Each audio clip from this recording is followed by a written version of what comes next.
Ladies and gentlemen, coming to you live from the Lucky Dog studio in a hidden location somewhere in the upper Midwest of the United States of America, it's a brother making his own way but with all the wrong opinions. Welcome to the Morning Night Live with your host, the one and only P-Dog Knight.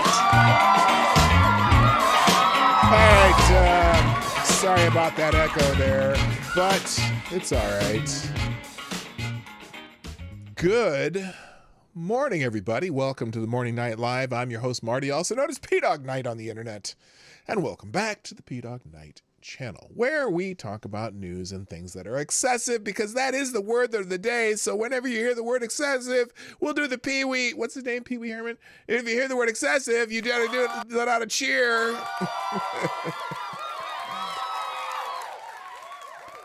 And because there's some things going on in the news that are excessive. Oh, hey, oh! Now, I realized when, as I was, picking out stories for this morning that I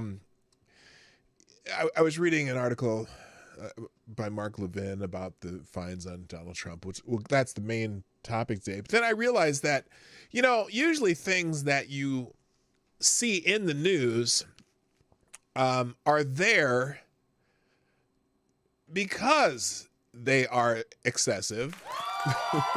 Yes, there it is again. And so, because they're unusual. They're not the norm. They're, whatever. So it's like, Kay, is it your birthday today? Happy birthday. Everyone say happy birthday to Kay. Awesome. Cool. Oh, and speaking of which, thank you for the super chat, by the way, Kay, dropping a deuce in the tip jar via YouTube super chat. Also, we do have another one.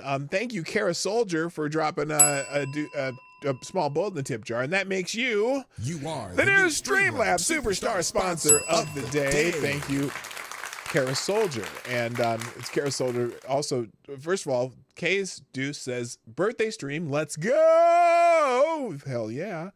And then also, Kara Soldier's deuce at plus 23 says, I truly hope you and Lady Boomer had a wonderful time yesterday. When my folks went in their 30th anniversary, they did a tour of Texas, came back with a ton of wine and beer. Oh, that's cool. No, our 30th, well, no, let's talk about yesterday, because it's our 31st wedding anniversary yesterday. And one of the things that we have done over the years often on our wedding anniversary was attend basketball games, because my son played basketball both in high school and college, and AAU and years and years and years. And for whatever reason, it seemed like every year on our anniversary, for whatever reason, we were at a basketball game. So this year we decided to go to another basketball game. We drove to Fargo, North Dakota, to watch the University of St. Thomas play North Dakota State. Because it's a team, the University of St. Thomas is a team we have followed ever since our son played basketball there. So we drove up, had a really nice dinner. We went to, it's a place that if you're from the Midwest, you might know. Real nice dinner, and went to the basketball game, had some fun, and then drove back the same night. And made it. Now, our 30th last year, we went to we did a river cruise on the Danube, which is a big difference. And then we also, what else did we do? We did something. Oh, we went to Hawaii. No, we went to Hawaii. We did two things, but we didn't do them like around the time of our anniversary. Those were the trips we planned. But anyway, so yeah, we had a great time yesterday. It was a lot of fun. The drive wasn't bad, although, when you get up early in the morning, and that's why I cut off the show. My wife and I had a miscommunication when we were leaving. So that's why I cut the show off yesterday. And, because we were going to vacation and stuff. But anyway, the only tough part is when you go to a basketball game that's roughly 4 hours away, you drive home after the basketball game, because we didn't really want to stay there, because she had to work this morning. I had some stuff to do this morning before the show. And so we took our dog with us too, because I failed to get well, first of all, we had to re-up his shot before we could take him to the kennel we usually take him to, and we haven't done that yet. So we took our dog. We rented a hotel room for our dog to stay in. Now, when you know that you're not staying somewhere, you just try to find the cheapest hotel room you can find. So I went on hotels.com and I got this hotel called the Bison Inn. Bison Inn and Suites. And it was $40 for a night. And we're like, okay, that's a great price if it's just someplace for your dog to sleep. We took his dog bed with him. We took him for a walk before we went to the game and put him in the room. The place was disgusting. I would never, ever, ever, ever stay there as an actual guest. And in fact, I knew it was going to be disgusting because I think it's TripAdvisor, they give you these ratings, and I think it's from, you rate them from 1 to 10. And usually, anything decent is going to have a 7 or higher. Even sometimes some of the ones in the high 6s are decent hotels or just good enough, right? If you're just going to lay your head, you're not looking for anything luxurious, it's just a nice hotel, right? And the super excellent ones, there's a few rare ones that get up to in the, high 8s, maybe 9s, because, everyone has a complaint somewhere, so they're not all going to be perfect. And what this hotel, though, the aggregate rating for this hotel was 4.2. And it was every bit as 4.2 as it could be. It was a mess. And boy, thank God we were just letting our dog stay there. So anyway, look, so the theme of the Bison Inn and Suites in Fargo, North Dakota is their theme should be good enough for your dog. Because that's about all I would ever put in that hotel. It was amazing. So anyway, what's the question here? Owned by Red Dot by chance. Well, as much as I hate to say it, I don't know, not necessarily, I don't know if Red Dot, but they were of that South Asian variety. I'm gonna guess they were either Pakistani or Indian. I don't know. They had the accents of that part of the world, and I don't know. But yes, did you give your dog an antibacterial bath when you got home? No, he's getting a bath today. No, I don't think that there's any. I don't think there's any real danger of. Well, look, I would never have slept there because I would be afraid of bed bugs. And it was just gross. It was just, I mean, I don't even know how to describe it. It reminded me of one of those places, sometimes you see these hotels where there are actually like permanent residents there, like they live there and whatever. It was kind of like one of those. And it wasn't even in a seedy part of town. I mean, the part of town was just, there's other hotels in that area. This one was just nasty. And I'm glad, again, Bison Inn Suites. Good enough for your dog. Anyway, that's it about that. All right, let's get this show started. I'll say hi to everybody and we'll get going because, we can't be here all day, right? First in the chat today over on Rumble, Mr. Avocado Diablo gets the bell, of course. Of course! And also, good morning, Mike Savage, Blarg. And TC's over on Rumble. Nice to see you again, sir. Welcome to the show. There are 10 people, 11 people watching over there. If you happen to open a Rumble window and you happen to see my face right now, do me a favor. Just go to the chat, type hi. If you haven't already made yourself known, say hi in the chat. There's 11 other people here. Say hi in the chat on Rumble, and then you can keep going. Ricky Ravioli, what's up? Nice to see you, man. It's been a long time since I've seen that name. Welcome back. Nice to see you. All right. On YouTube, first in the chat, Mr. Avocado Diablo gets the bell there also because you gotta be quick. You gotta be quick. You gotta be quick. The fishing line guy. Also, good morning, Zero the Hero, the Shiryu Gospel, Kara Soldier, Mike Savage, Blarg. Also, hello to I said Kara Soldier, right? I did. Yes. Okay. TC's also on YouTube. Also, good morning to Mr. Tyre Alexander, the gentleman Lynch. Okay. Good morning. Also, hello, Anon 123. And let's see. Taco Pack is in the house. Did I already say that? I didn't. I don't think. Zed the Snarky's here. Good morning. GDSOB. Anonymity. T2, I'll be back. I'm just scrolling. Number one is in the house. Good morning, sir. Lord Stanhope, hello. Good morning also. I'm scrolling. Kay, of course. Happy birthday again, Kay. Happy birthday. Also, let's see. Kazler's in the house. Good morning, sir. Good morning also. I'm happy to scroll quite a ways because you are very chatty today. That's good, though. That's a good thing. Nomad's in the house. Stop. Hammer time. And Woodcutter. Nice to see you. And Slim Tito 02. Okay, that's everybody so far. We'll I'm sure more will show up as we go along, but we got to start talking about the news. 27 people in the house, 14 likes. Hit the like button. You know the thing. Just hit the like button sometime during the show.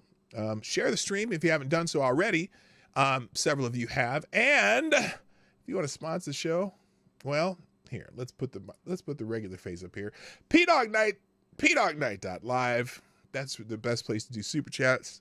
Most easiest to manage for me, but I also am more than happy with the YouTube super chats and Rumble rants. That's fine too. Or Venmo, Cash App. All that stuff's in the description. If you really want to toss dollars at me, let me have you think of it in a different way. If you want to toss dollars at Lady Boomer, because she's put up with me for 31 years. So there you go. That's what you could do. You can toss dollars at Lady Boomer through my super chats options in the description below. All right, and then I did mention thank you to people who have already shared this stream. That would be TC. I'm also retweeting or reposting these as we go. Thank you, TC. Done it twice, both Rumble and YouTube. Greatly appreciated. Also, thank you, Zed the Snarky. CG. Now, I don't know who CG is. This might be, it might not. Oh, is this a real person? It might be. Or did they just start following me? Is this one of those, I'm going to see if this is one of those bot people, one of those fake people. The fake people that I keep removing from my oh no, this is a real person. I wonder who CG is. Okay. Apparently this is a real person. Oh, I see. This is someone who joined in September 22 and only follows 22 people. I don't understand that sometimes, but Dax follows CG and posts things that I would post. Okay, this is a real person. Okay, cool. Good to see. I'm glad to know that. Who else shared the show? Oh, that's it. Okay, so share the show, share the stream, invite your friends, tell your neighbors, all that stuff. And we'll be going on. All right, let's get into the show today. There's a lot of news, and not all of it. I took it a little bit out of order today because there's various things. Oh, Simon Wolfwood, good morning. How you doing? Nice to see you. There's several things that are happening that not necessarily trending on X, but I think they're important. And this is one that Gunfox brought to my attention, and I couldn't find the article that he gave me, but this is actually pretty cool. A private U.S. lunar lander, Odysseus, has touched down on the moon for the first time since 1972. Now, I didn't know Odysseus existed in 1972, but they put a lunar lander, landed on the moon. A private robotic rover touched down on the moon Thursday, becoming the first U.S. spacecraft in more than 50 years to land on the lunar surface. I know there's some controversy about whether or not one actually happened 50 years ago, but apparently, see, they got a picture of it right there in the studio. Oh, excuse me. I shouldn't have said that. I should not have said that. I don't want Buzz Aldrin to get pissed off at me. Didn't he punch somebody out once for suggesting that the lunar landing was faked? Anyway, a private robotic rover touched down on the moon Thursday, becoming the first U.S. spacecraft in more than 50 years to land on the lunar surface. The landing of the vehicle built by Intuit. This is a privately owned one, by the way. This is not, I don't think it's a U.S. government thing. The landing vehicle, built by Intuitive Machines, this is apparently a company, also marked the first time in history a private company successfully pulled off the incredible feat. The craft, dubbed Odysseus, landed some 250,000 miles away near the south pole of the moon around 6:23 p.m. Eastern Time. Although communication between the rover and crews on the ground were weak, officials said, "We are evaluating how we can refine that signal," said the mission director, Tim Crane. Now, isn't that amazing? Think about this. Think about that statement right there. Okay. The signal was weak, and they're figuring out how they can refine the signal. 50 years ago, whatever, think about it, 1969, the initial moon landing. Do you remember how clear and crisp for that era, how clear and crisp the signal was, and also the fact that they had live video of people jumping off the aircraft before they're the first person to jump off the aircraft? Where'd that video come from? Nobody knows, and I'm not a moon landing conspiracy theorist. They might have done it and then just recreated it so people could see how it would have looked. But it's weird that there's so many weird things about that. Hello, Special Can Acid, how you doing? So anyway, at Mission Control in Houston, tensions rose as controllers anxiously awaited a signal to shoot back from the craft, which finally responded about 10 minutes later. The lander had been circling the moon in orbit before descending down toward the moon's crater-filled surface, looking for a smooth landing spot. And there are no immediate updates on the lander's condition from the company, et cetera, et cetera. Thursday marked the first U.S. lunar... Okay, we already said that. First lunar landing since 1972 when Apollo 17 astronauts Gene Cernan and Harrison Smith walked on the moon. Odysseus reached the moon on Wednesday, 6 days after launching from Cape Canaveral, Florida. So anyway, that's pretty cool, right? I mean, that's pretty cool. And this one might actually be real. Wait, what? TikTok user? Okay, never mind. So anyway, that's kind of cool, right? I mean, I think that's kind of cool. Does anyone agree with that? Anyone agree? There you go. So also, now let's trending topics right now. Let's skip this. Oh, what did I do there? Oh, also, as you may have known, we had some communication problems yesterday. Good morning. Reaction, Puerto Rico, you lovely island of tropical breezes. Always the pineapple growing, always the something blossoms growing. Anyway, there you go. Cryptic's in the house. How you doing, Cryptic? Oh, that the bell was for the super chat via Streamlabs, and that makes Cryptic. You are the new Streamlabs Superstar sponsor of the day. Thank you, Cryptic, putting a big bullet in the tip jar. And with the comment saying, excuse me, and I'm quoting Cryptic, so there you go. My doctor told me yesterday that I'm at high risk for either Alzheimer's or dementia. Well, I'm sorry to hear that. Oh, and he continues, I can't remember which. Oh, yes, thank you, Cryptic. Always funny and always greatly appreciated for sponsoring the show. Also, good morning to You're a Ridiculous Lunatic. Nice to see you. Okay, yesterday, there were some communication problems around the world. And look, I'm wondering if these were related to them having trouble reaching the lander on the moon. Yes, of course, AT&T is finally revealing the possible cause of the massive cellular outage in the U.S., which also hit T-Mobile and Verizon users. Now, I did not get my phone back to working until around 11 a.m. yesterday. It was really annoying because I was trying to make some phone calls while we were, preparing to leave. And it didn't really work out until the phones finally came on, and then we're like, oh, okay, cool.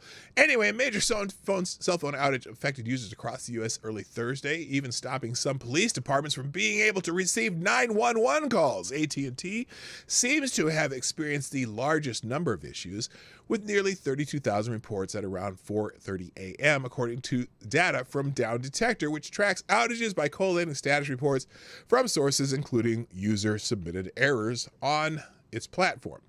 More than 800 service outages were also reported on T-Mobile and Verizon, although a spokesman for the latter put it down to users reporting problems trying to call people with other services. Yeah, see, Verizon and T-Mobile users were back up and running quite a bit before we were. So anyway, so they said that there was a cause, and because no one else is talking about it, and they said, based on our initial review, we believe that today's outage was caused by the application and execution of an incorrect process used as we were expanding our network, not a cyber attack. Well, of course, that's going to be the explanation. But it does make you wonder, man, what would we do if there were an actual cyber attack? Now, we just got rid of our landline about 4 years ago. And it had me thinking, man, I wonder if I should just add the landline back in. But then again, I think our landlines now are all kind of cellular based anyway. They're not, you have lines, yes, but like, for example, our landline went through our cable, which I don't know if would help at all. So anyway, it might be a good idea if you're thinking about the future. Don't just have a backup plan for when you can't reach people on cell phones. I get a CB, get a ham radio, get something. I don't know. I'm not sure what to do about that because, I was trying to reach the people that I need to get a hold of and I couldn't do it. I was very upset. Anyway. All right, other things trending. Vice is trending. The media company Vice. You ever heard of that? Well, Vice is trending because they're going out of business again, apparently. And look, this person says journalism is dying. The journalism is dying storyline becomes an excuse for these guys to loot all they can. They sit back and mourn how it couldn't be saved. So here it is. Someone here, we need to start calling this what it is, executive theft. Vice was valued at $5.7 billion in 2017, and its C-suite has been paying itself six-figure bonuses as recently as last year. Now they can't afford employees or a website. And so they're referencing this, this here. In a memo to staff, Vice CEO Bruce Dixon announces hundreds of layoffs and that the company will no longer publish on Vice.com. Oh, I'm in mourning. For that. Oh, no, I'm not. I don't care. I hate Vice is terrible. So he also said VMG, I guess Vice Media Group, is in advanced talks to sell Refinery 29, whatever that is. So here it is. Dear Vice team, as we navigate the ever-evolving business landscape, we need to adapt and best align our strategies to be more competitive in the long term. After careful consideration and discussion with the board, we have decided to make some fundamental changes to our strategic vision at Vice. Oh, is that what they call that? Strategic vision? We'll talk about the strategic vision in a second. We create and produce outstanding original content true to the Vice brand. Wait for it. However, it is no longer cost effective for us to distribute our digital content the way we have done previously. Moving forward, wait a minute. Digital content. You're fucking maintaining a freaking website. What are you talking about? You're not putting out pulp and fucking wood shit paper. You're putting it over the internet. What? Moving forward, we will look to partner established media companies to distribute our digital content, including news and global platforms. Okay, all right. Now let's look at this for a second. Let's look at. We're gonna go back. We're gonna go back to the trending topic about Vice here. Here's some examples of content true to their vision. Rest in peace, Vice. Here's a few. Here is there music on this one? I hope not. Let me see. Well, here's. Okay, we don't need this. I don't want to play the music. I just want to show you this. This is some examples of actual Vice headlines. Okay, here we go. And this is the first one. How I rediscovered sexual liberation through fisting. This is the vision, the visionary content that they put out through Vice. Okay, there's one. Okay, what's the next? Let's see what the next one is. The communist sex workers doing financial domination for praxis, the meth-fueled week-long orgies ravaging London's gay sex party scene, the far right are uniting around their right to feed. Oh my God! Wait a minute! Wait! What? Oh my God! The sacrilege that they are uniting around their right to free speech.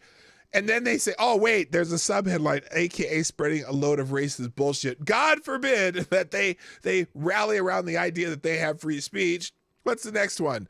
The fat phobia exists, and it's especially bad in the bedroom. Yeah, because I ain't sleeping with no fat bitch. Anyway, a girl at uni asked if I wanted to recreate the Bruce Bogtrotter scene in Matilda, where he's forced to eat a whole chocolate cake. Oh my God. I want to know where that chocolate cake has been. That's what I want to know. Here we go. Also, let's see. What's the next one? Come on. How to eat out a non-op trans woman. Oh my God.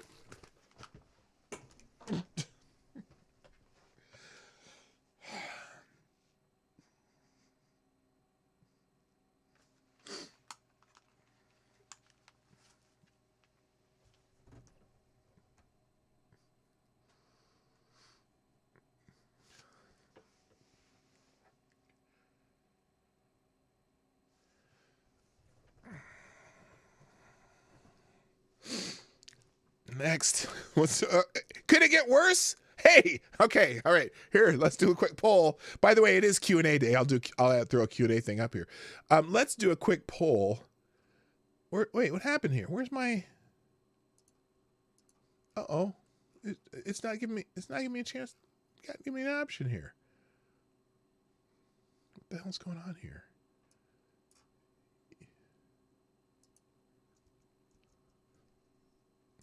Oh, I see what happened. There we go. Let's do a poll.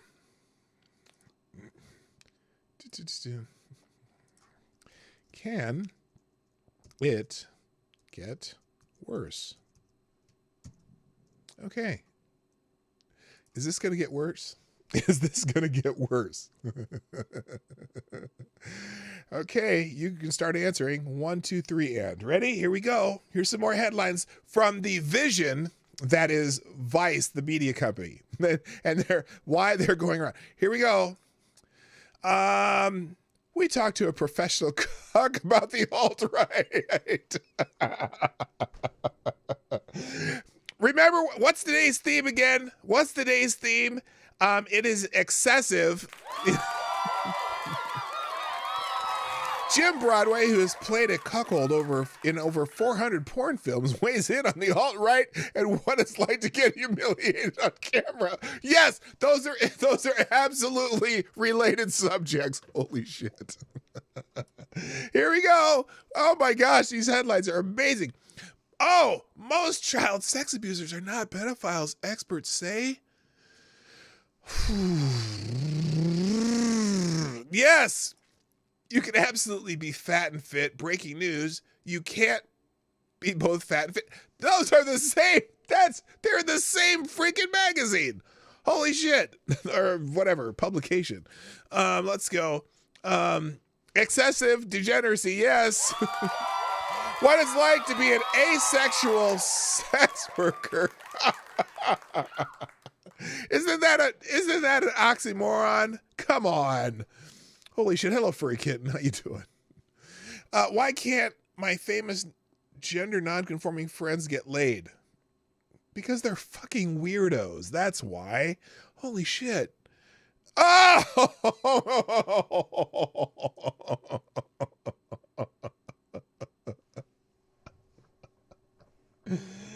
Oh my God. I don't mean to human shame these people, but they should be ashamed of themselves. Sex tourism isn't just for straight white guys anymore. Really? I did not know that it was only for straight. Wait a minute. People vacationing specifically to bone are younger and queer than ever before. And they're changing what it means to ethically travel while horny. Oh my God. I may just end the show after this. Yes, let's see. Can it get worse? The answer to the question was, can it get worse? And every one of you said, everyone who answered this poll said yes. All 25 votes, 100%. And you were correct, sir. Yes, you win the game.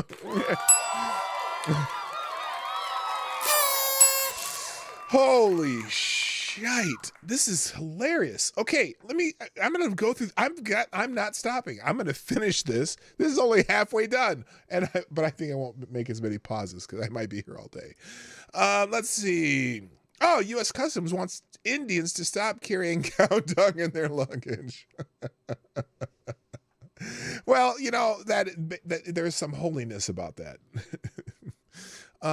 Let's see. This is Vice's vision. How to have sex with a fat girl. Hint, touch. I cannot stress this enough. The fupa. Oh my God. Oh Lord. This is how this terrifying conspiracy theory is taking over the alt-right. Now I don't know what that one is. Let's see what the next slide is. Because they were really into the alt-right. I have an inflammatory bowel disease. Here's how it affects my sex life. The environmental movement needs to reckon with its racist history because racism in environmentalism hasn't gone away and it's holding the movement back. Holy shit. They are amazing. This is amazing. I learned to be an ethical slut through polyamory. I can't help it. I'm going through all these. What else? This is, and why is Vice going out of business? Wow. Oh, Redux is a Vice company. A renowned non-binary queer artist and a former Vice contributor has been sentenced to 90 months in federal prison for arranging. Oh my God. I'm not even going to say that out loud. You can read that yourself. The Justice Department referred to Ephraim Zelali Mundell using they them pronouns in court. Well, fan-fucking-tastic, because, you know, I have a new short video about that, and I'm going to drop it on YouTube today, about non-binary. What else? Is that it? Is that the last one? Yes, that is the last one. Oh, my gosh. That is Vice.com, 2011, 2024. Rest in peace. Okay, well, there you go. All right, that is... Holy shit. Where am I? There we go. There, I'll put myself back on the screen. Okay. Rest in peace, Vice.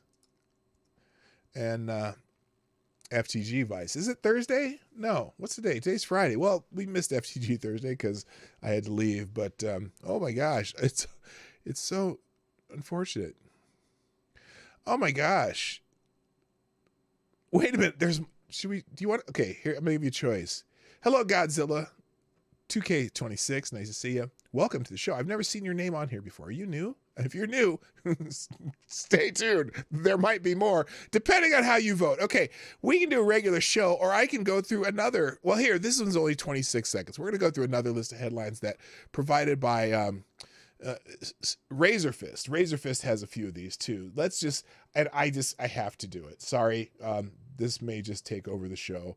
Here we go. New headlines that may have contributed to the demise of Vice. Hello, Renee Mayette. How you doing? Oh, yes. Thank you. Oh, wait, let me do some super chats real quick before I do this. Thank you, Cryptic. Another big bullet in the tip jar, and you're still the Streamlabs Superstar sponsor today. Cryptic says, I wrote a book on Italians diagnosed with dementia. It's called Forget About It. I also wrote a book about Italians being diagnosed with amnesia. I called that one Forgot About It. Yes, thank you, Cryptic. You are a great American. And also thanks Zed the Snarky dropping a big bullet in the tip jar of 556 saying, it's Vice. They were already taking selfies.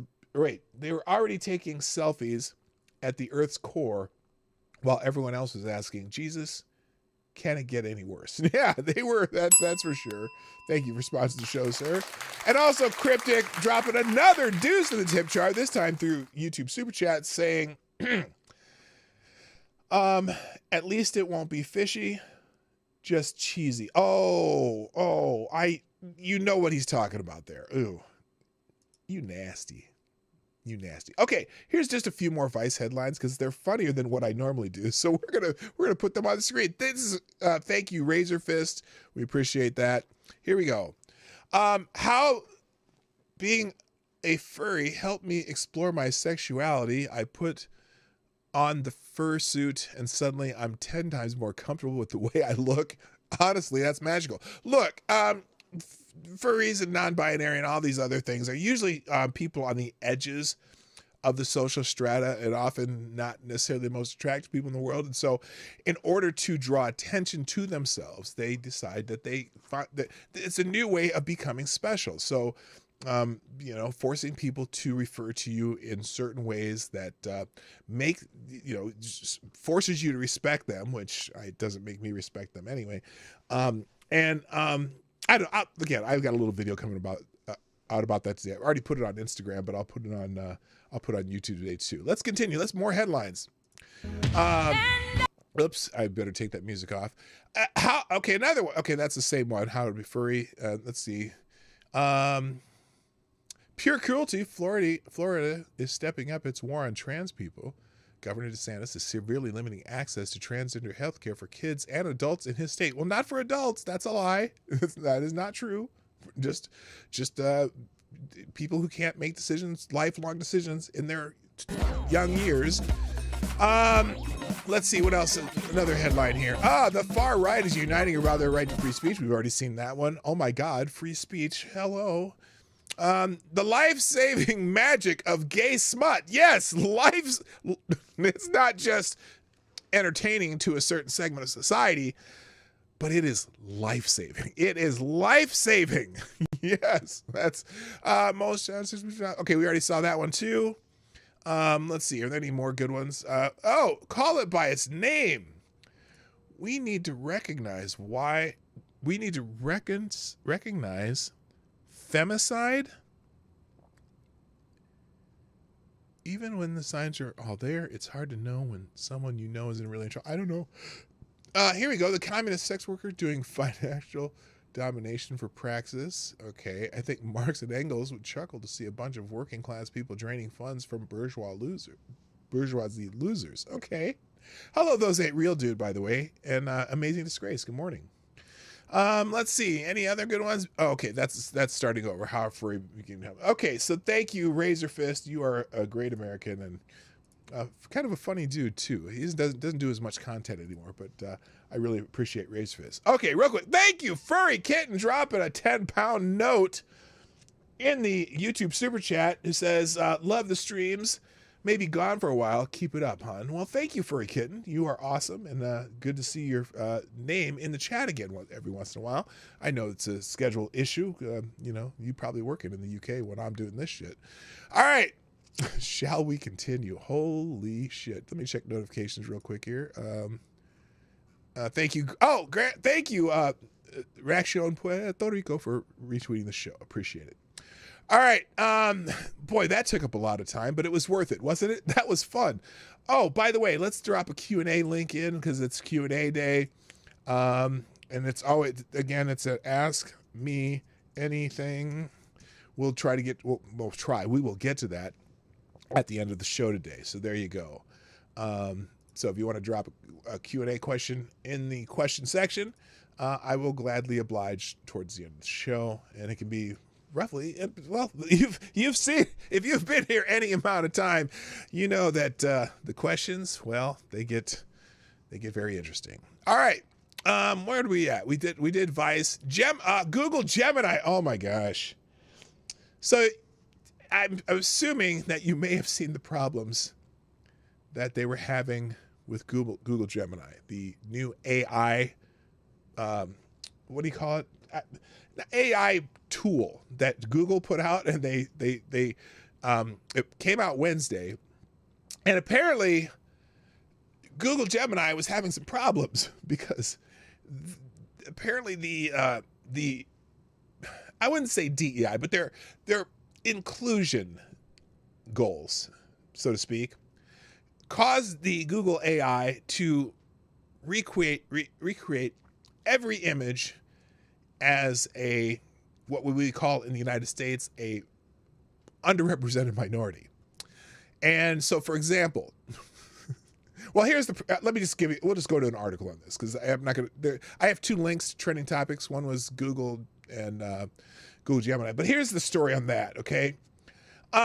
Google pauses its ultra woke Gemini AI image generator following inaccuracies in historical photos. So here's some examples.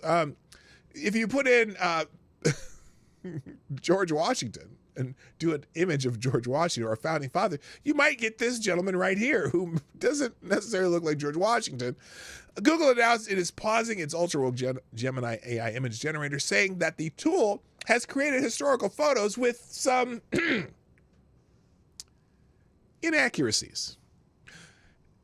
And here's their announcement. We are already working to address recent issues with Gemini's image generation feature. While we do this, we're going to pause the image generation of people and will re-release an improved version soon. Well, that's brilliant because the tech giant statement is an update from its Wednesday announcement, which was, we are aware that Gemini is offering inaccuracies in some historical image generation depictions. We're working to improve these kinds of depictions immediately. Gemini's AI image generation does generate a wide range of people, and that's generally a good thing because people around the world use it. So I'm sure they have some examples in this article. Let's scroll down a little bit. I asked Google Gemini to generate images of the founding fathers. It seems to think George Washington was black. These are some of the images it created.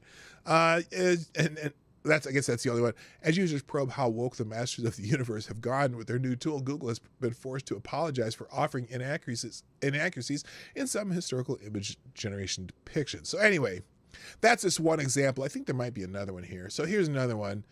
Absurdly woke, Google's AI chatbot spits out diverse images of founding fathers, popes, and Vikings. Now, this one, let's see. So another post, founding fathers of 1789 was far from reality. Gemini responded with images of black and Native American individuals signing what appeared to be a version of the U.S. Constitution, featuring diverse individuals embodying the spirit of the founding fathers. Again, there's another one of George Washington. Another showed a black man appeared to represent George Washington in a white gown, white wig, and wearing an army uniform. When asked why it deviated from the original prompt, Gemini replied that it aimed to provide a more accurate and inclusive representation of the historical context. So it was having trouble. Apparently, there's a reason this is happening. Okay, here's another one. New game. Try to get Google Gemini to make an image of a Caucasian male. I have not been successful so far. So here's an image of the Pope. We haven't had the Black Pope yet, although there's one archbishop in, I think out of, I want to say Cameroon, Nigeria, that has been considered to be the next Pope, or a future Pope, I should say. Social media users had a field day creating queries that provided confounding results. So here it is. When you submit an image prompt to Gemini Google, or Gemini Google is taking your prompt and running it through their language model on the back end before it's submitted to the image model. The language model set a set of, this is Andrew Torba, who's the leader, the CEO of Gab, and he says this. The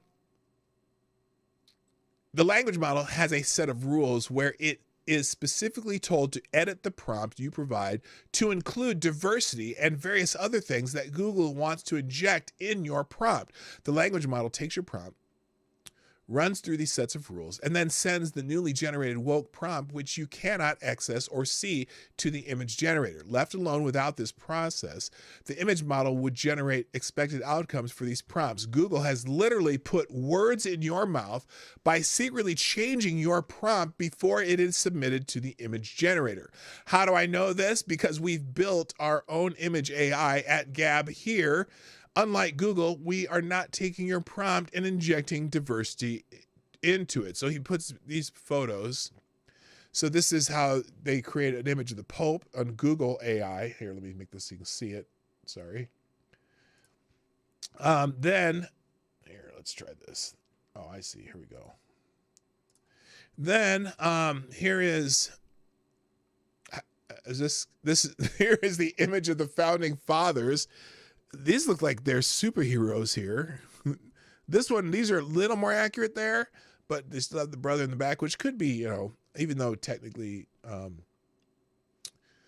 he wasn't it wasn't named as a founding father, but Frederick Douglass was kind of part of that image there. Here's an image of a Viking, though. These are Vikings on Google AI, which I thought the Vikings were some Nordic motherfuckers. I don't know.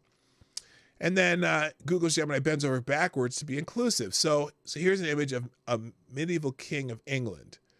And again, anyway, their image generator basically takes what you put in it and adds enforced inclusion and diversity, which is a little bit silly, isn't it? Isn't it silly? It's so silly. So, what did I do here? Oh, I see. This is from, well, I'm going to leave that. I don't want to change that. I want that to be, I'm going to leave that post by, what the hell? Oh, here we go. I want to leave Torba's post up so you can see that. All right. There's a lot of articles on this today, though. There's a lot of stuff on this today. PJ Media, what the hell is wrong with Google AI? It isn't what you think. And I think Torba explained it pretty well. So I'm not going to move on from this. But lots of people are talking about it. Also, Daily Wire had an article on it. Founder of Google. Oh, here's the thing, too. Founder of Google's AI Responsibility Initiative discussed treating minority employees differently, has pushed anti-racism, according to Matt Walsh. The founder of Google AI Responsibility Initiative once suggested she treats Black, Hispanic, and Latino... Excuse me.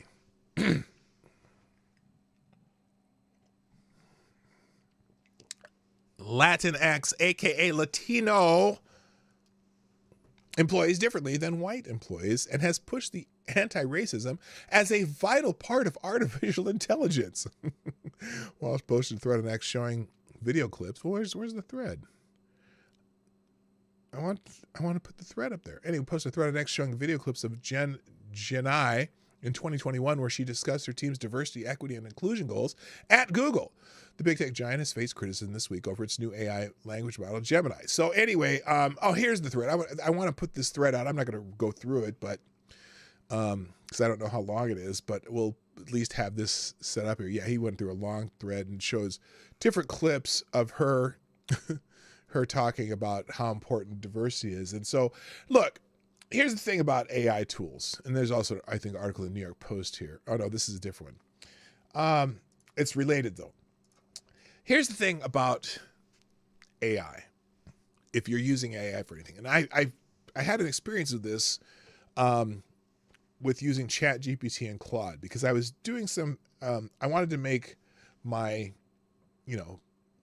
little joke about climate change, my t-shirts that I sell on this channel that say global warming ever since the Ice Age, right? And I was asking I was trying to create some art images, and I was trying to get some ideas. So I did both ChatGPT and I used Claude, and I said I wanted to get some suggestions how to create this image, and I put it into both AIs. Claude refused to give me prompts to create images for the shirt that I wanted. Why? Because it wouldn't take the subject of climate change seriously. It would not allow me to poke fun at the current orthodoxy of climate change. And I tried so many different workarounds, and I actually was arguing with it, and it literally refused to do it. Now, ChatGPT gave me 17 different prompts that I could use, and I tried some of them, and some of them worked okay, but I didn't like them, and I ended up doing my own. But anyway, so any AI, you got to be very wary of using AI or Google search or any of these things that these companies are putting out, because they're going to inflict their own ideology into whatever you do. Their results are going to be based on their ideology. They will program it right in, and you'll never know if you're getting a true answer or getting anything. So this is bad. This particular one, they got busted big time on this. And I don't know if it's going to help anyway or not. But the good news on this is there are other people creating AI that won't do it. So, for example, Torba said his AI on Gab will produce results based on what you ask for, not what they are trying to push at you. I know that Elon Musk is working on that. He has his AI on X is hilarious because it gives snarky answers and it's funny. But so you just got to be aware that whatever you do on the internet is very well likely going to have the biases of the people who create it. And we know that the people at Google, if you think about James Damore way back when, which is that's the first article that got me in trouble on YouTube. And I've been, you know, I don't know if shadow banned. I've been throttled ever since because I did a video on agreeing with James Damore about the differences in choices that people of different sex make based on their life and just generalities. So we know that Google, and they fired James Damore for that, right? So we know that what Google's biases are. Now, in a similar theme of that goes, and speaking of excesses, excessive, apparently New York City has a lawsuit against social media, and they say it could drive tax dollars away. In the realm of dangerously misplaced urban priorities, nothing compares with the lawsuit the Adams administration of New York City filed last week against 5 social media sites: Facebook, Instagram, YouTube, Snapchat, and TikTok. Interesting, they left out X. Claiming they cost the city $100 million to treat mental health issues supposedly caused by young people's addictions to their content. The city blames the platforms for such youth-afflicting maladies as depression and suicidal ideation. See, those things never existed before there was social media. Of course, a lot of the social media promotes that shit. Anyway, all of the sites but Snapchat are owned by companies with vast Manhattan real estate holdings that pay enormous property taxes and other real estate-related taxes that keep Metropolis services, everything from the New York Police Department to obscure art review panels, afloat. Mayor Adams' campaign to punish the companies for their alleged evil influence on kids is chutzpah in run amok. Hello, speaking of chutzpah, and I pronounced it right because I knew my friend Wendy would show up in the chat. Hello, Woo. Now What Studios is in the house. Good morning. Free speech. It ain't free. Thank you for paying by edutaining us. Soros is buying the second largest radio network out of bankruptcy. Oh, I know. It smells like shit. I know. Good morning also to You're a Ridiculous Lunatic. Nice to see you. So, what was I saying? Oh, it's chutzpah, run amok. It's an effort to change the subject from the real bad influences the city inflicts on our youth, such as schools that don't teach and rotten public housing that breeds an underclass of high school aged carjackers and murderers. Oh, damn, he went hard. I wasn't expecting that in that sentence. Holy shit. Anyway, every political lie they post, every destructive dating tip, every sickening image that borders on child porn is a reason to rein them in. I see. Not of course the social media site owners don't have plenty to answer for. The political posts and shit. But in New York City's suit to shake them down for cash, well, that ain't gonna help. Only legislation or regulation out of Washington can bring them to heel. No. Now, don't. Is just as bad. Just leave them be. The only thing you need to do is make them fair, but you can't regulate them Oh God, stop. That's not the answer. Regulation is not the answer. The answer would be maybe to deregulate and allow for other companies to grow that maybe can compete with them and make them forced to be better. Because, Google's heard is this little AI thing that Google just did, and basically they basically showed their ass. I think is going to have an effect. So anyway, all right, enough of this article. Moving on. Let's see. Google AI. That's also. It's interesting. Google AI has nothing.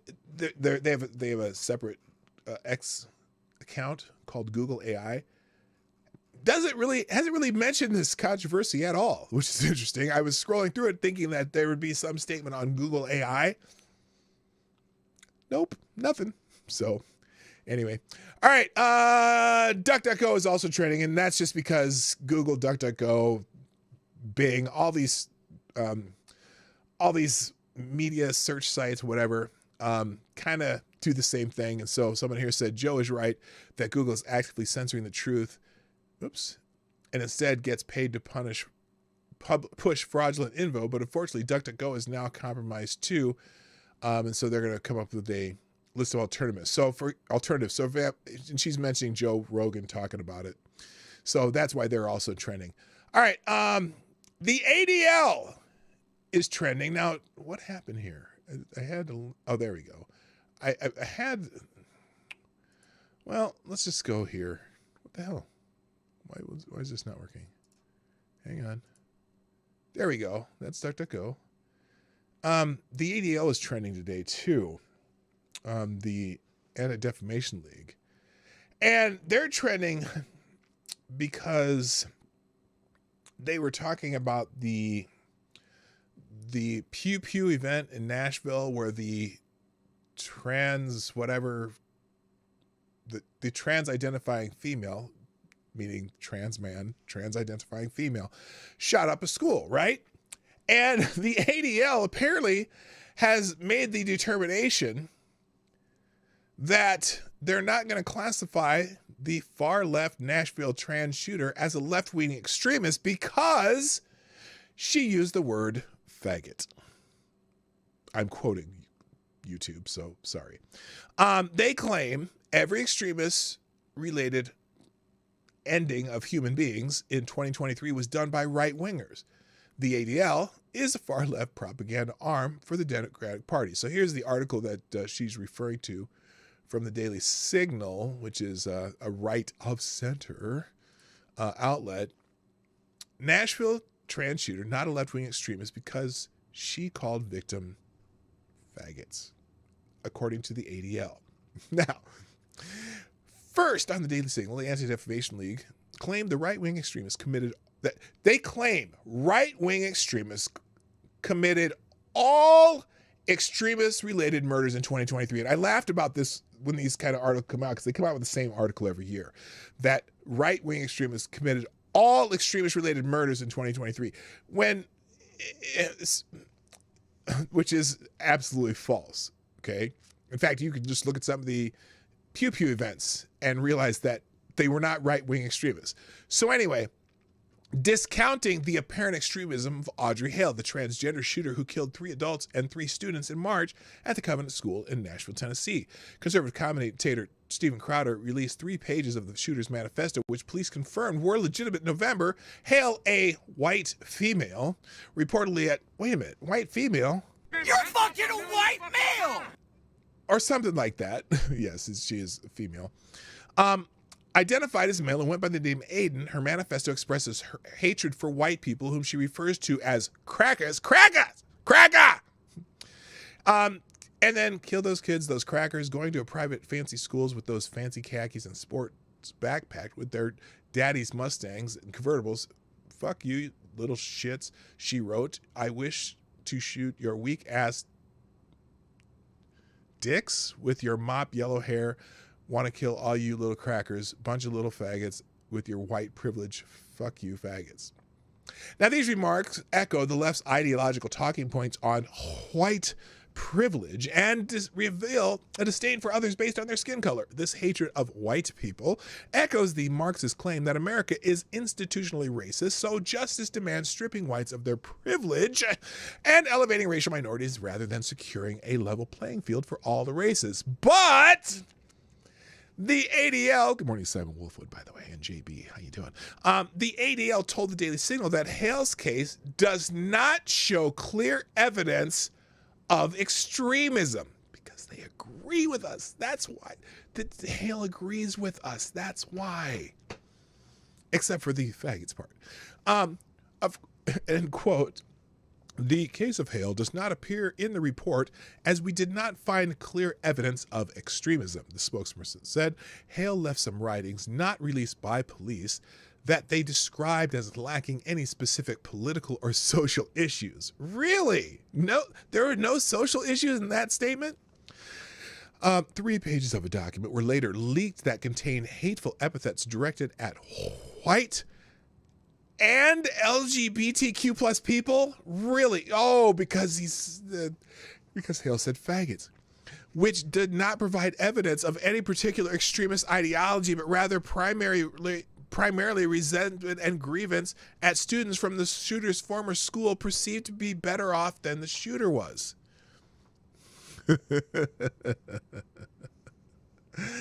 And they basically, because of the word faggots, that's the only reason that they said that. So that is why the ADL is trending. Now, there's certainly other reasons. I don't know. The ADL used to be such a great organization, but man, they have really changed their stripes. And you know, same with Southern Poverty Law Center. Rather than actually looking out for actual discrimination, there seems their whole business model now is to raise money by claiming that everyone is right-wing lunatic. And that's basically all they do. They are politically, ideologically driven and not purely driven by the noble goal to weed out hate wherever it comes from. And so they refuse to comment on any hate that happens to be from the same ideological side of politics that they are on. And that's, never a great organization. No, they had a purpose when they came out, and it was and it was a noble purpose, but they've far strayed from that purpose and have just delved into ideology far too much. And that's the point. So anyway, that's that.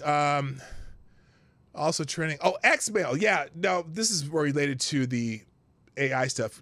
Elon Musk is apparently considering creating a Google competitor as far as email and other services, which he's basically trying to develop X into a multi-purpose, a multi-purpose function site, including AI, including email, including many things, video and whatever, trying to make it kind of be a competitor for all of these other very ideologically driven entities that we are so reliant upon.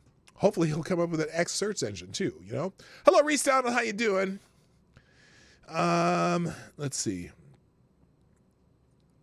All right, that's what that's trending. Also, Rufo is trending. Christopher Rufo, and I'm not going to get too deep into this, but he's actually have an article on this, on more plagiarism at Harvard. He's found some new perpetrators of plagiarism. And, if you want to read about that, it's interesting. And let's see, Harvard plagiarism problem at the beginning of the year. Claudine Gay resigned as university president following a plagiarism scandal. Weeks later, the Washington Free Beacon published a report indicating that Harvard's chief diversity officer, Sherry Ann Charleston, apparently plagiarized passages in multiple academic papers. Now allegations have emerged that another Harvard DEI administrator, Shirley Green of the Harvard Extension School, plagiarized more than 40 passages of her 2008 dissertation, Converging Frameworks Examining the Impact of Diversity-Related College Experiences on Racial ethnic identity development. According to the Harvard Directory, Green is a Title IX coordinator affiliated with the Office of Gender Equity. When you hear the word equity, what do you do, folks? Run. Anyway, he's got another one. So apparently plagiarism is not necessarily looked down to upon at Harvard. And then he said nobody should be surprised about Google's woke AI. Oh, he's also commenting on Google. So that's why he's trending. Dean Phillips, the Minnesota congressman, also AKA presidential candidate, is trending. And boy, oh boy, are some Democrats and soon Republicans too are pissed off at Dean Phillips. Apparently, Dean Phillips, presidential candidate, is floating a bipartisan unity ticket with Republican Nikki Haley. Now, I don't know if he's talked to Nikki Haley about this yet, but Phillips is currently polling 15% nationally in the Democratic primary, remarked that he's open to running as Haley's vice president. So could we get a independent Haley Dean Phillips ticket in the future? Now, a lot of people are poo-pooing this, and this person says Dean Phillips is garbage. But, you know, when you're... Look, there are people who are very unhappy with both the Democratic presumptive nominee for president in 2024 and the Republican presumptive nominee for president in 2024. And would a third-party ticket of Dean Phillips and Nikki Haley challenge those tickets? In the immortal words of Tony, who knows? There's something to any day. I don't know right away, soon as it shows. I don't know. Probably not. You're still probably going to get either the guy with the funny hair or the guy with dementia. But I'm sure you'll get a, what's the guy's name? Ross Perot effect, maybe? You might have some Ross Perot effect and see if that who would that damage more? Would that damage Joe Biden more, or would that damage Donald Trump more? I don't know. Who knows? So anyway, that's why Dean Phillips is trending. Mike Lindell is trending because, oh boy, a couple articles on him. Apparently, Mike Lindell has been ordered to pay $5 million to a man who, quote, proved there was no election interference after MyPillow's CEO's contest for anyone to submit evidence demonstrating he was wrong. I don't know how this had to be some activist judge in some state, because you can't prove it wrong or right. I mean, so anyway, MyPillow CEO Mike Lindell was ordered by a federal judge to pay $5 million to a software developer who won his Prove Me Mike Wrong challenge. Lindell initiated a contest after the 2020 election, challenging participants to prove data that the pillow company founder provided wasn't real election data. Robert Zeidman, Robert Zeidman, a software developer, took Lindell up on the challenge and submitted a 15-day report. Zeidman report proved that Lindell's data wasn't complete. Oh, that's not what it was, though. To prove that it was wrong, that it wasn't real data. But he said he proved that the data wasn't complete and that it didn't represent data that could have possibly been collected in real time from the internet. Initially, Zeidman lost the challenge, but he took Lindell to arbitration and won. So a judge decided, well, this is absolutely perfectly and pristine research, and you deserve $5 million from Mike Lindell. Lindell hoped that the federal judge would rule in his favor and wipe the $5 million reward promised by the challenge. However, on Wednesday, the federal judge affirmed that the $5 million arbitration award against MyPillow executive. Lindell said he plans to appeal, asked if he can afford to pay. He pointed out that the breach of contract lawsuit was against one of his companies, Lindell Management LLC, and not against him personally. Of course, we're going to appeal it. This guy doesn't have a dime coming, Lindell said. So anyway, people are just excited that Mike Lindell lost this lawsuit because, again, he's one of those very bad people that the left hates, and because he doesn't, whatever. Also, though, not just that, but you know how we talk about weaponized government? Well, imagine this. Mike Lindell says MyPillow now facing several IRS audits. Oh, isn't that just perfect? That is just perfect. MyPillow founder and CEO Mike Lindell says his company is now facing multiple audits from the IRS, namely targeting earnings related to his call center. During an appearance on Steve Bannon's War Room podcast, Mr. Lindell said IRS auditors are looking into earnings for call center contract workers. Mr. Lindell said the agency has carried out 5 audits targeting his company, which he has said are politically motivated. Oh, you think? Oh my gosh, no. The IRS has never been used as a political tool, ever. Forever, ever. Anyway, that's why Lindell's trending. Now to the word excessive, which is the theme of the day. Excessive.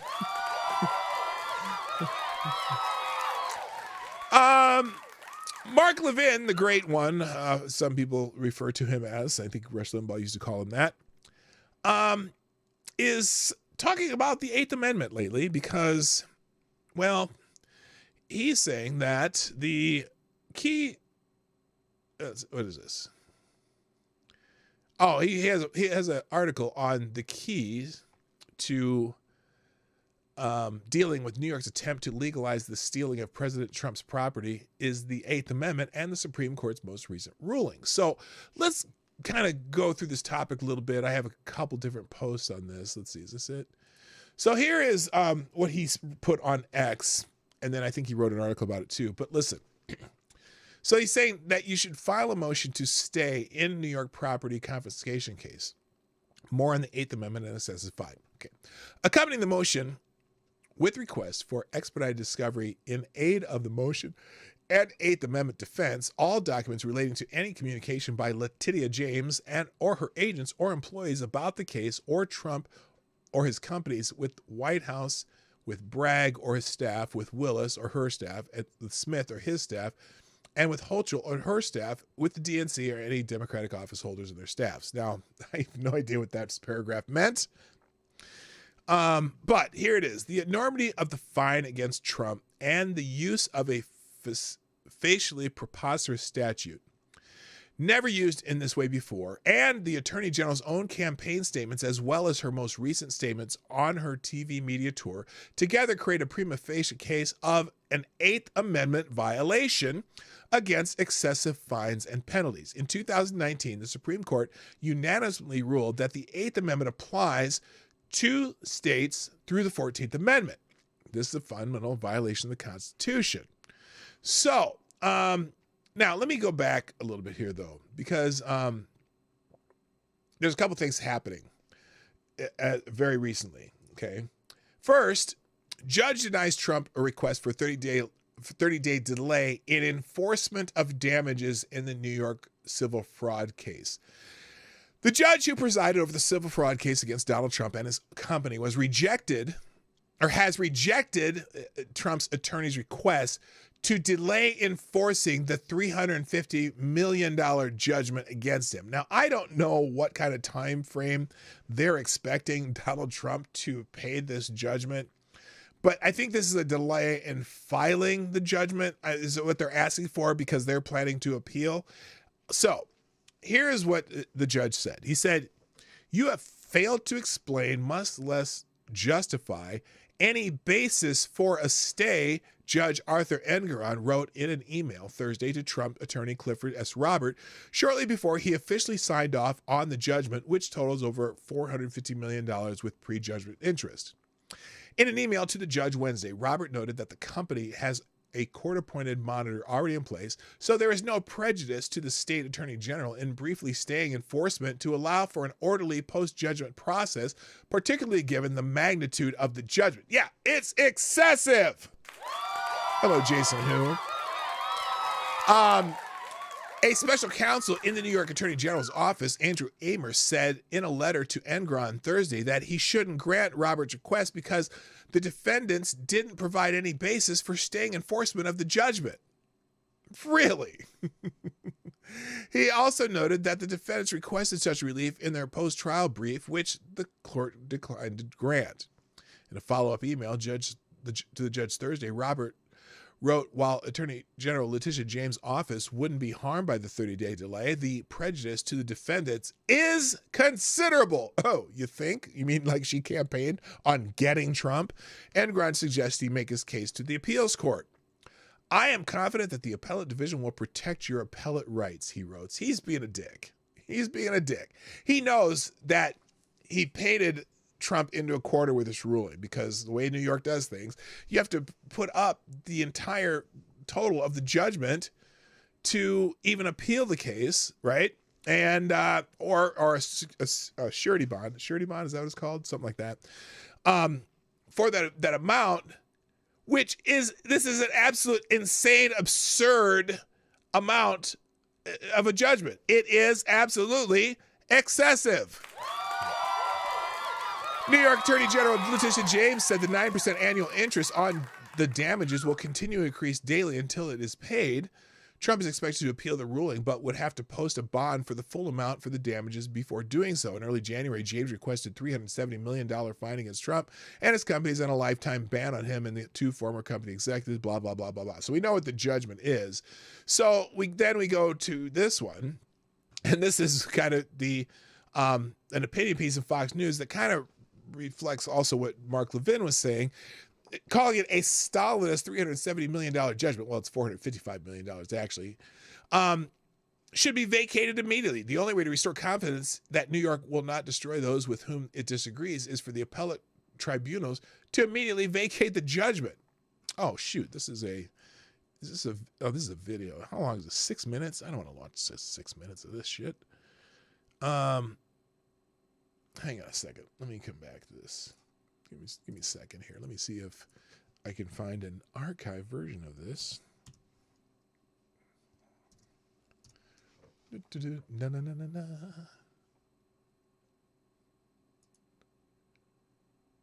Oh, here we go. Well, how about you? 2 days ago. All right, here it is.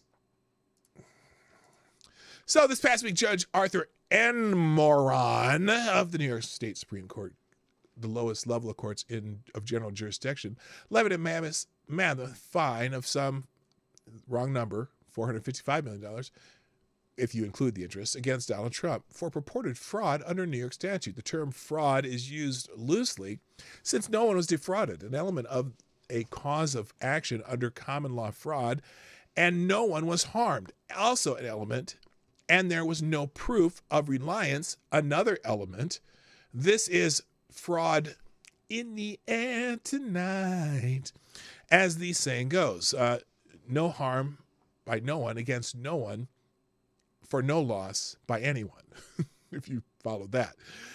No one testified that they lost a penny from the purported fraud or that they would not have wanted to deal with Trump as a customer. No one came forward to complain except Attorney General Letitia James, but more about this mid-modern day Torquemada later in the column. Previously, the same judge ordered dissolution of Trump's business in the state under supervision of a receiver. That order was stayed by the appellate court pending appeal.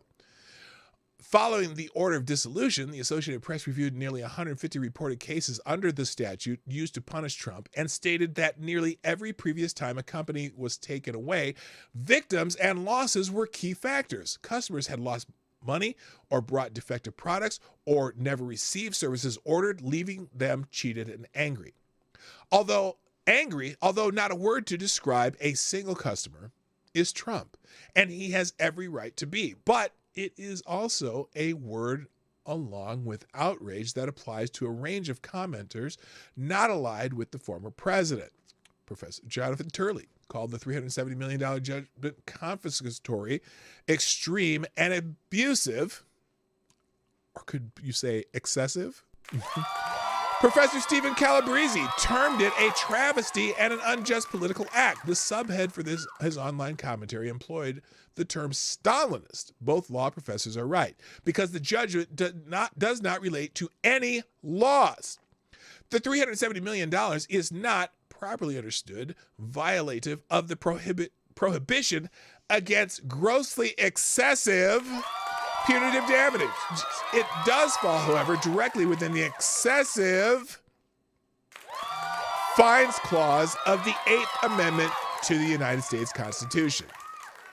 In an opinion especially illuminating to understand the wrongdoing by the Attorney General and Judge Engoron, the U.S. Supreme Court held in Timms v. Indiana in 2019 that the excessive fines clause is an incorporated protection applicable to the states, all of them, even New York, under the 14th Amendment to the U.S. Constitution. The Supreme Court stated that the clause traces its venerable lineage back to at least 1215 and the Magna Carta, despite Magna Carta imposition of excessive fines persisted. The 17th century Stuart kings, in particular, were criticized for using large fines to raise revenue, harass their political foes, and indefinitely detain those unable to pay. These concerns remain. As the Supreme Court stated in Timms, quote, "For good reason, the protection against excessive fines has been a constant shield throughout Anglo-American history. Exorbitant tolls undermine the other constitutional liberties. Excessive fines can be used, for example, to retaliate or to chill the speech of political enemies." That sounds familiar. As the Stuart's critics learned several centuries ago. And excessive fines are a cheap source of revenue. In the case of Trump being a lot of revenue, especially for a state that has been bleeding population and high-income taxpayers. The virtue of an Eighth Amendment challenge is that it places the political prejudices of the Attorney General and the supine Judge Engoron relevant and front and center. James made getting Trump a centerpiece of her campaign for the post she now holds. All of her statements attacking Trump are now fodder for the inevitable appeal and attendant stay. With this Stalinist judgment, it is no longer Trump who is on trial, but the New York State justice system. Judge Engoron, New York's version of the infamous Judge Ito, has brought the New York courts into disrepute. The only way to restore even a modicum of confidence that New York will not destroy those with whom it disagrees is for the appellate tribunals to take immediate action to vacate the judgment in its entirety as bringing into disrepute the state's courts. If the case survives even a day longer than tomorrow, Judge Engoron should be removed from the matter and replaced with a jurist who understands law and justice. So this is an editorial, obviously. But yeah, it's so the argument is it violates the Eighth Amendment, which I think there might be a, here we go, right here. I put it in the thumbnail. Oh, I guess it's not. Oh, it's in Levin's thread here. The Eighth Amendment. Excessive bail shall not be required, nor excessive fines imposed, nor cruel and unusual punishments be inflicted. That's part of the Eighth Amendment. And especially in a case where there are no victims, not a single plaintiff joined the case with the state of New York. This is a so-called civil case where there's this is a fraud against whom? Fraud against nobody, because again, the reasons that was stated in that article, no one lost money. They still wanted to do business with him. They didn't claim fraud. Nobody claimed fraud. So the judgment doesn't go to a victim. The judgment goes to a state. Why? Civil cases are plaintiff defendant. So anyway, it's crazy. That judge needs to be ejected from the planet. Yes, wood chippers are us. Okay, so let's see. I had one more here. Oh, here, and again, here's the. By the way, Trump is obviously agreeing with the great one. And on Truth Social, he posted the text of the Eighth Amendment after Levin notes constitutional challenge to excessive fines. President Trump has an Eighth Amendment challenge to unconstitutional fines levied against him by a rogue judge. Constitutional scholar Mark Levin noted Tuesday, commenting on the extraordinary $370 million fine, including interest imposed by the New York judge. Later that day, former President Donald Trump posted the text of the Eighth Amendment on truthsocial.com, later linking to the same article linked by Levin in his comment posted on X, formerly known as Twitter, which is the article we just went through. So Trump is listening, and maybe his attorneys are listening, and I wonder if they could skip over some courts on this one, and sue the state on that and have it. It's ridiculous. All right. And then there's another article here, Judge Andrew Napolitano saying that Donald Trump is a victim of government theft, which basically is what this is. So we don't need to go through that one. Now, just some odds and ends articles, and then we'll get out of here. Julie Kelly has an article on, it looks like on her Substack, maybe. Is this Substack? I don't know what this is. She has her website on Navalny's, Andrea Navalny's death, demonstrating selective outrage over political prisoners. Because, and again, here it is. Here's the lead. As Joe Biden brags about arresting, convicting, and imprisoning Americans who protested his election on January 6th, his outrage over the death of Russian political prisoner itself is an outrage. Joe Biden wasted no time before shuffling to a White House podium last Friday to denounce the sudden death of Alexei Navalny, the celebrated anti-Kremlin activist. What is this? Get this off my screen. Thank you. According to here, I'm gonna scroll down because we know the story. So is this the same Joe Biden who has publicly vilified his own detractors for more than 3 years? The same Joe Biden who continues to deploy the country's most powerful government agencies and corporations to hunt down, investigate, interrogate, arrest, charge, and imprison Americans for their participation in the January 6, 2021. The same Joe Biden who routinely brands his countrymen as insurrectionists and domestic terrorists because they protested his election for a few hours that day. The same Joe Biden who recently bragged about his success in creating his own set of political prisoners. Did Biden happen to forget his remarks at Valley Forge on the 30th anniversary of January 6th? Since that day, more than 1,200 people have been charged for their assault on the Capitol. Nearly 900 have been convicted or pled guilty. Collective to date, they have been sentenced to more than 840 years of prison. But Biden faced no backlash for boasting about imprisoning his political opponents. To the contrary, those in the audience, presumably the same individuals currently crying in their coffee about Navalny's death, enthusiastically cheered. And there have been many excessive sentences in those cases. Anyway, you can read the rest of that one on your own. You get the idea. Now, here's an interesting event happening at CBS News. This is interesting. This is the free speech or First Amendment section of the show. Apparently, well, first of all, CBS News is interviewing Hamas. No reported backlash from any mainstream media or EU-US reps calling the reporter a traitor for speaking to a U.S. declared terrorist organization. That's fucking fantastic. But the bigger happening has to do with Catherine Herridge, CBS News correspondent. Thank you, Horatio Nelson, dropping a deuce in the tip jar, saying, I just want to know, where are all the white women at? Also, Navalny was literally an MI6 trained saboteur who was open about having direct CIA connections. In Russia, his popularity in polling never once rose above 7%. He was also part of an esoteric terrorism group. Okay, that's the more you know. Thank you, Horatio Nelson. I appreciate that. Okay, so apparently, CBS News. Where's the? Oh wait, that's the article before. I don't need that. I want the CBS News article. What the hell? Oh, that was supposed to be way over there. Put that back to the front. Where's my article on Catherine? Here it is.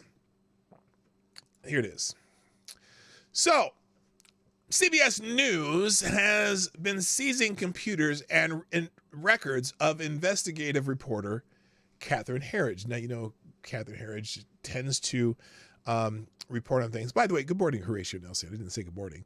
Catherine Herridge, she tends to have reports that report the bad things that Democrats do.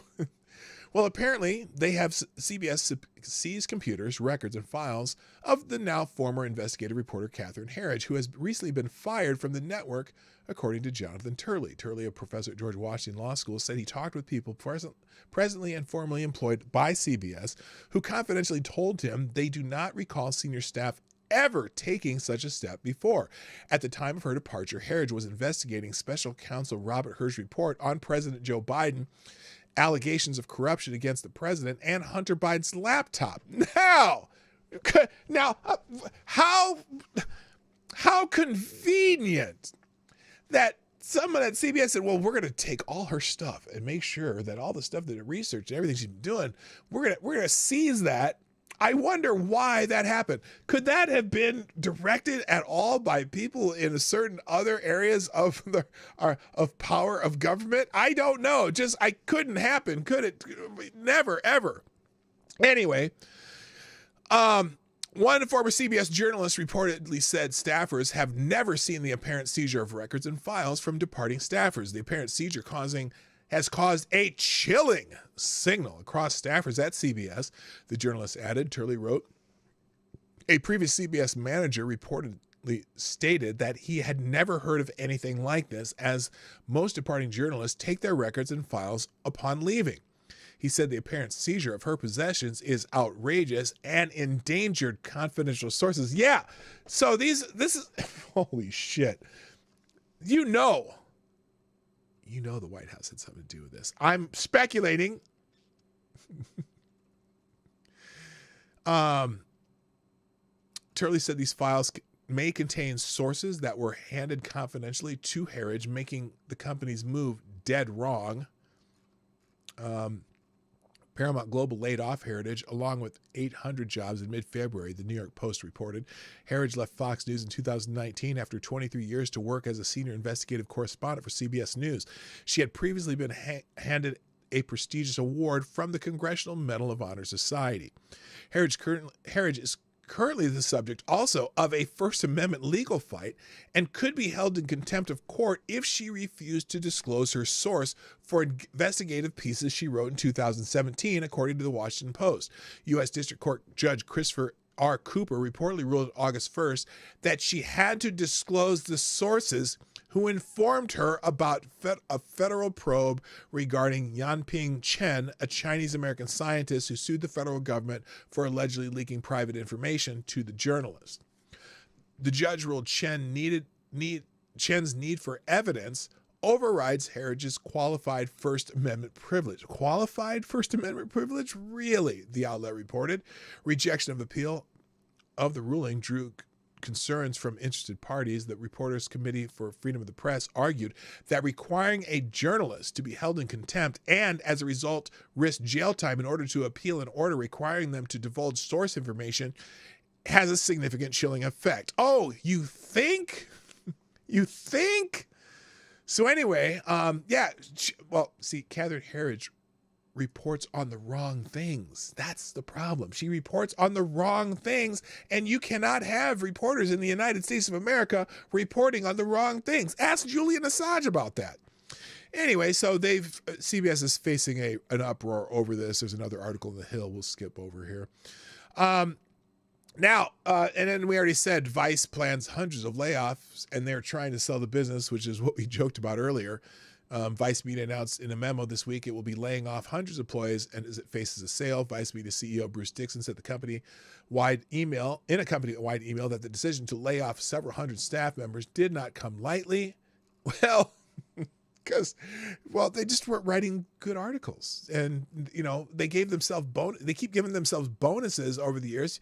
I mean, you can employ three or four different of those reporters on the bonuses you pay yourself, dickhead.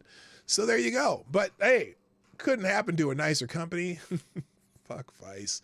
All right, in the Daily Wire, another First Amendment case. A blogger who allegedly hacked Fox News has been arrested on 14 federal charges. Now, these are not charges that are related to First Amendment rights, but rather to hacking.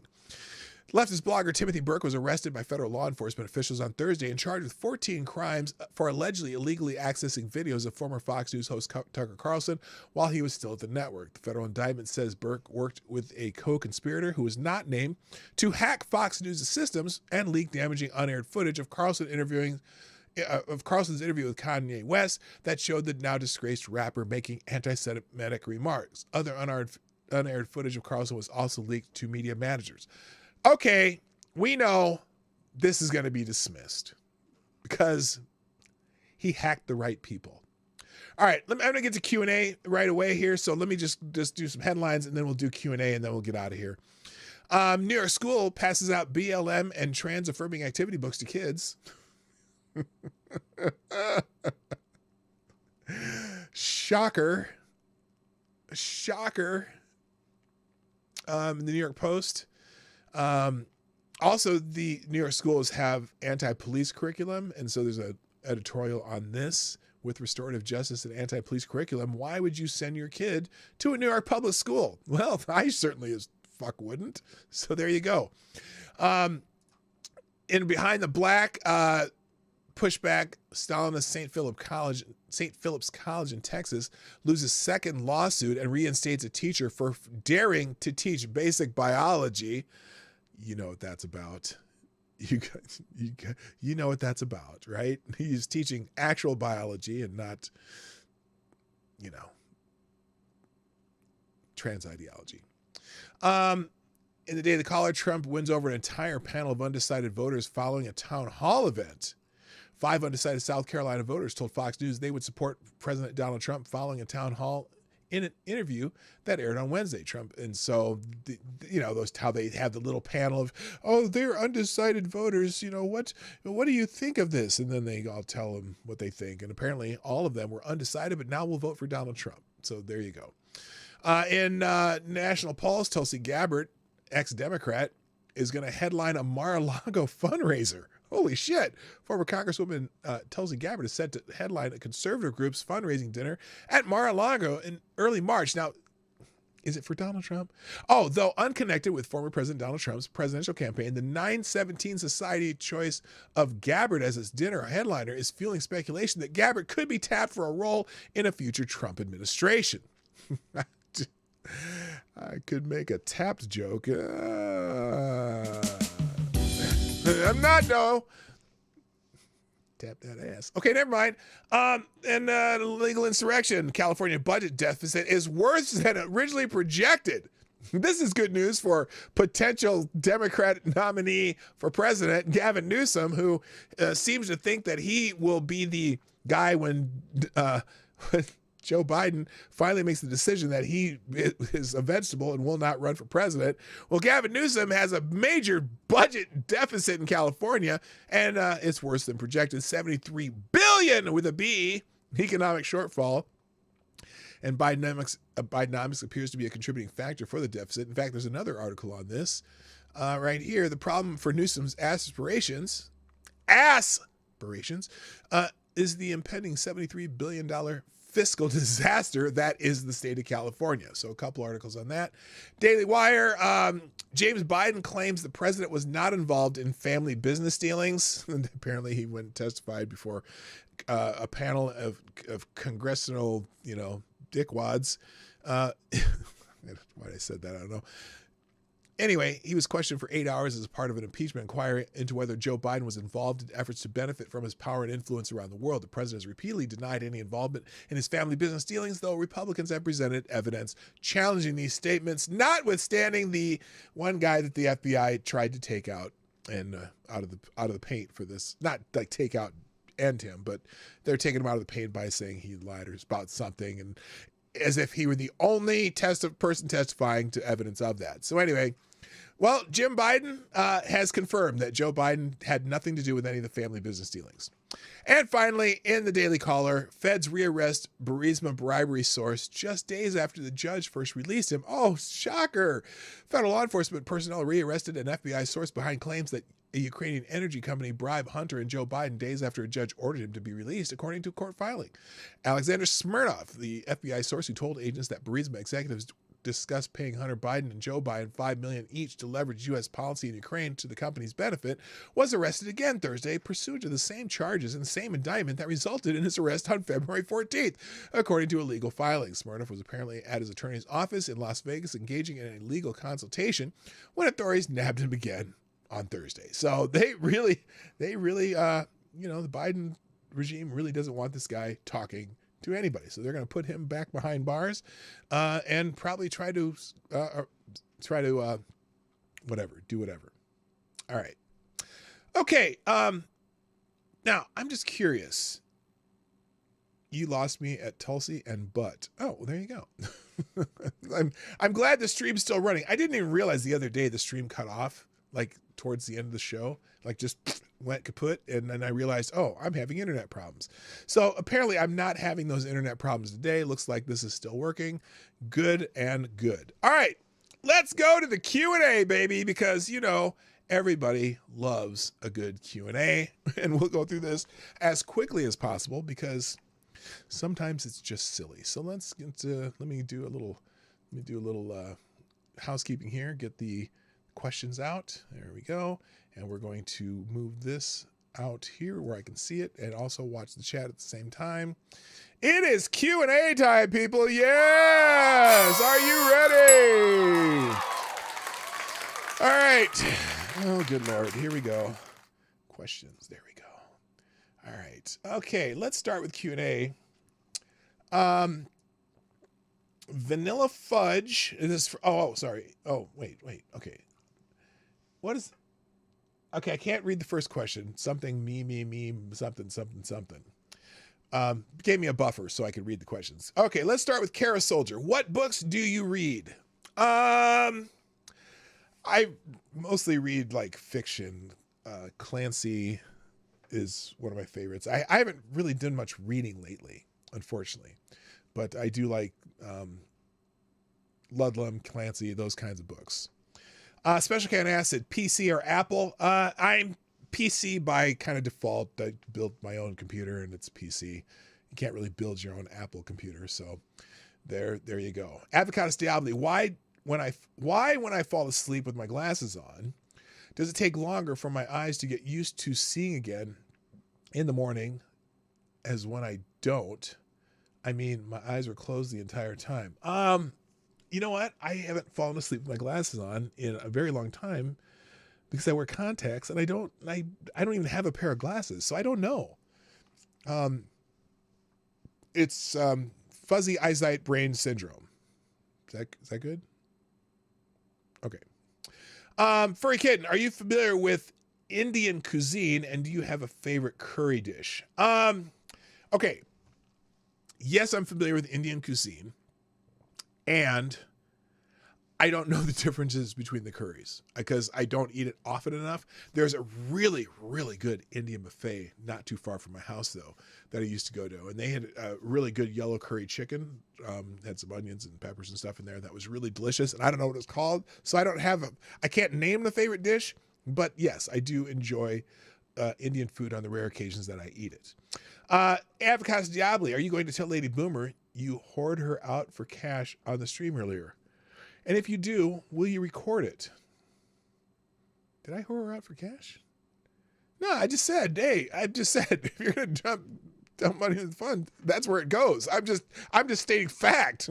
That's just life. You know, a man gets money and somehow filters to his wife. So I figure why just forget me as a middleman and just think, oh, you're just giving it directly to her. So there you go. Lord Stanhope, a dragon as a wyvern. A dragon versus a wyvern. I don't know what a wyvern is, so I'm just going to say dragon because by default. Jason Who, did I see it right on Ricada last night? 31 years. Congrats. Yes, we celebrated our 31st anniversary yesterday. And there you go. Wait, a lot are Bangladeshi and British. Oh, I see. Half the curries aren't even Indian. Yeah, no, I had a really good, I had another really good curry dish recently too. It wasn't necessarily Indian though, but anyway.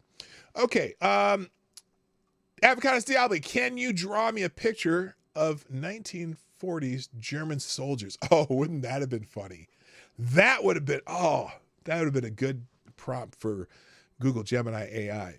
Tyre Alexander, new Vice article. I quote, and this is, I believe this is, okay. New Vice article, suggestion. Quote, I wish Joe Biden would yiff me, an erotic tale between Commander-in-Chief and the first dog. Ew! No. GDSOB, have you heard of Dignify AI, where the where the find e-thoughts, or where they find e-thoughts and remove their tattoos and put modest clothes on them. It's hilarious watching the e-thoughts lose their collective shit over it. Oh, I've seen a report on that, and yeah, that's very interesting. I haven't necessarily followed the controversy, but I've seen a couple posts about that. That is actually kind of funny. All right, Avocados Diabli. Did anyone ask Gemini to show pictures of Ku Klux Klan members? That one could have been fun. Oh, that would have been good too. You get, what's the dude's name? The blind Ku Klux Klan member that what's the comedian's name? Dave Chappelle did. Yeah, that's hilarious. Lord Stanhope, trolls versus giants. Huh. That's like asking, Godzilla versus King Kong. I don't know. I'll say giants. Tyre Alexander, new Vice article. I am 9-year-old black teenage girl trapped in the body of a 67-year-old white man's body. I'm a 9-year-old black teenage girl trapped in the body of a 67-year-old white man's body. Oh, yeah, that'd be like one of those weird transgender age, trans race things.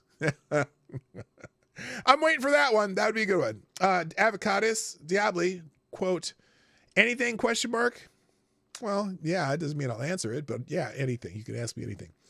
Another new Vice article from Tyre Alexander. New Vice article, the gay meaning of the phrase, let the spirit of the Lord enter you. Oh my God. And how it will save the trans community. Oh, that is, yes. Take that any way you want it. That's what she said. Anyway, a Vice article, Google AI misgendered me twice, and now I am suing for defamation. That's a good one, too. Thank you, Tyre. Lord Stanhope, how did you feel when Google made a Mexican Jackson 5? I didn't see that one, but that's, I'm sure that they, well, no, because, the Jackson 5 would have been diverse anyway. I don't know. That's funny. Avocados Diabli, what do you think will happen when someone actually commits a murder based on what an AI tells them will be, quote, the perfect murder you cannot get caught doing, end quote, assuming one ever would?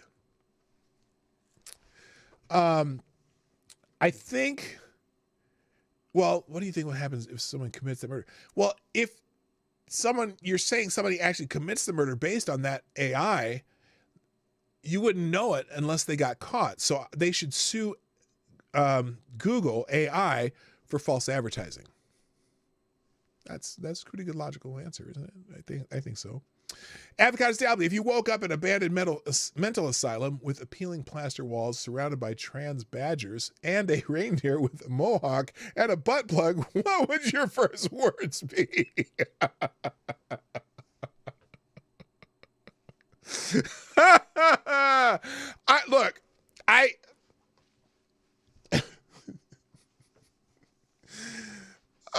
I probably, mommy. Look, I'm gonna, just so you can understand what that question was, I'm gonna read it again, just slightly slowly. Imagine you woke up in an abandoned mental asylum with peeling plastered walls, surrounded by by trans badgers and a reindeer with a mohawk and a butt plug. What would your first words be?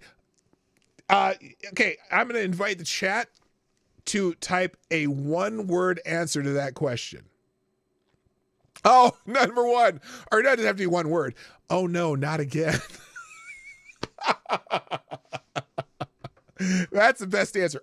Oh no, not again. Oh shit. Anyway, vanilla fudge or blue oyster cult? Well,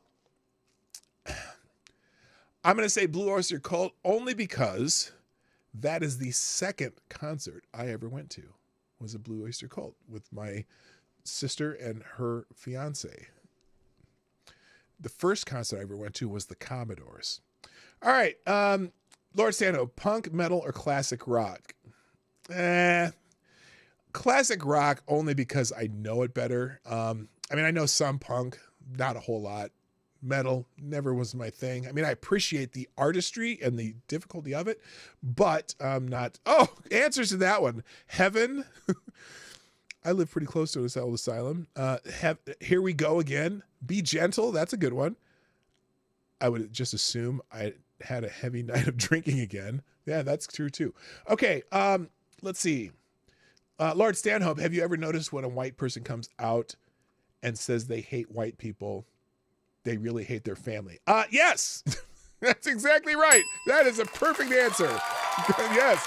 I'm gonna have to call Robin DeAngelo and let her know that she hates her family. Lord Stanhope, zombies versus vampires. Oh, vampires all day. Vampires all day. Zombies can't whoop a vampire. Lord Stanhope, what's worse, the Japanese Beatles or the Bangladeshi Four Tops? I haven't seen those either, but yeah, they're both bad. Avocaz Diabli, is this the last question? No, because there's three behind it. Lord Stanhope, demons versus space aliens. I think demons would fuck some space aliens up. Just saying. Just saying. I mean, you're space aliens. It doesn't matter. They're freaking demons. All right. I got two more questions left. Oh, three more questions left. Lord Stanhope, if taxation is theft, is tax evasion crime prevention? Abso-freaking-lutely. Absolutely. Lord Stanhope, or excuse me, Avocados Diabli, will you even remember to have a Q&A to do? Motherfucker, what am I doing right now? What do you, duh. And finally, a question from my own lovely daughter, Paulissa. I don't know why she's using the Paulissa handle today, but who is your favorite grandchild? My dear, I don't have a favorite grandchild. I love them equally and with all my heart. But that is a great question, dear. And congratulations on your new car. I think that worked out or something, but I'm fired up about that. All right, ladies and gentlemen, that's it for today. Thank you for joining me today on the Morning Night Live. I'm here Monday through Friday, 10 o'clock Eastern, or roughly thereat. And I'm going to drop all these links from everything today into the chat like I always do, and also into the description on both Rumble and YouTube. They'll do that during the outro. I don't know if you have any great plans this weekend. I think mine are, I know one of these days we're going to go up and probably see those grandchildren. Just thought there, Alyssa. And tomorrow I got just shit to do around the house. I got a lot to do, and so we'll be doing that. I hope you have some good plans, though. Have a blessed weekend. I hope you all enjoyed the show. Hit the like button, share the stream, and all that stuff before you go. And 24 hours a day at pdognight.live. Thank you for our donors today, including superstar sponsor of the day, Cryptic. That's it. I gotta go. My name is P Dog Knight, and I'm out of here. Bye. Have a great weekend. Hey, this is P-Dog Knight, and thank you for watching today on the P-Dog Knight channel. If you have an observation or remark you'd like to make about this video or my channel, I absolutely welcome you to write it in the comment section down below. I really look forward to hearing from you. And before you go, if you like what you saw but you're not already subscribed, please make sure you hit the subscribe button and definitely click that bell that pops up afterwards so you'll be notified when I post new videos or when we go live. I broadcast my live show, The Morning Night Live, Monday through Friday at 10 o'clock Eastern, 9 o'clock Central. A special thank you to all the supporters of this channel who share our videos on social media and who make donations through Streamlabs, YouTube, Venmo, and Cash App, which are all linked in the description down below. Thanks again, and until next time, I'm P Dog Knight, and I'm out of here.